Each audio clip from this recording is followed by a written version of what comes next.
គ្នាចឹងយើងខាងនេះចូលដល់ជំពូកទី3ការលូតលាស់នៃមនុស្សសត្វនិងរុក្ខជាតិដែលមាននៅក្នុងសៀវភៅសិក្សាសង្គមថ្នាក់ទី3សិក្សាសង្គមនិងវិទ្យាសាស្ត្រតោះចឹងយើងអានទាំងអស់គ្នាជំពូកទី3ការលូតលាស់នៃមនុស្សសត្វនិងរុក្ខជាតិ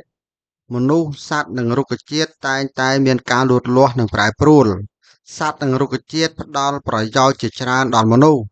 ក្នុងជំពូកនេះយើងនឹងសិក្សាអំពីបាទទី1គឺបន្ទាត់ពេលវេលាទី2រុក្ខជាតិដែលខ្ញុំដាំបាទទី3គឺសត្វដែលខ្ញុំចិញ្ចឹមចឹងយើងចូលដល់មេរៀនទី1គឺបន្ទាត់ពេលវេលា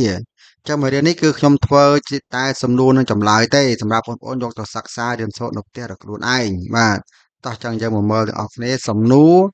ចូលឆ្លើយនឹងសំណួរខាងក្រោមបាទមេរៀនទីមួយរបស់យើងពេលបន្ទាត់ពេលវេលាចូលឆ្លើយនឹងសំណួរខាងក្រោម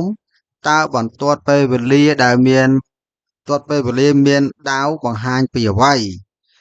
តើពេលវេលាដែលនៅលើបន្ទាត់ពេលវេលាអាចជាអ្វីនុចគោ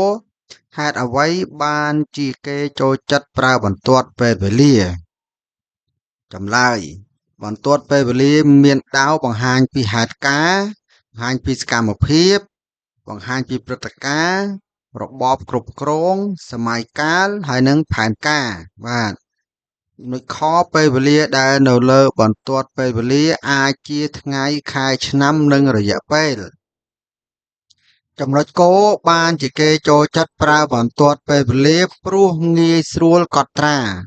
និងចងចាំពេលវេលានៃព្រឹត្តិការណ៍ទាំងឡាយដែលកើតមានឡើងក្នុងជីវភាពរស់នៅឬនៅក្នុងព្រឹត្តិការណ៍ជាប្រវត្តិសាស្ត្រចូលបាទដេច2ចូលគូសបន្ទាត់ពេលវេលាគិតជាម៉ោងដើម្បីបង្ហាញពីសកម្មភាពសំខាន់របស់ខ្ញុំកាលពីម្សិលមិញអញ្ចឹងយើងមើលទាំងអស់គ្នាទៅយើងដាក់មកពេញធ្វើលំហាត់ញ៉ាំបាយម៉ោង12ធ្វើលំហាត់ទៅហើយចឹងទៅ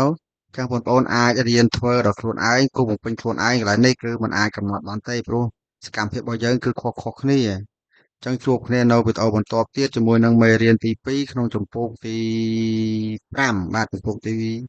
5មេជំពូកទី3មេរៀនទី2បាទជាបន្តទៀត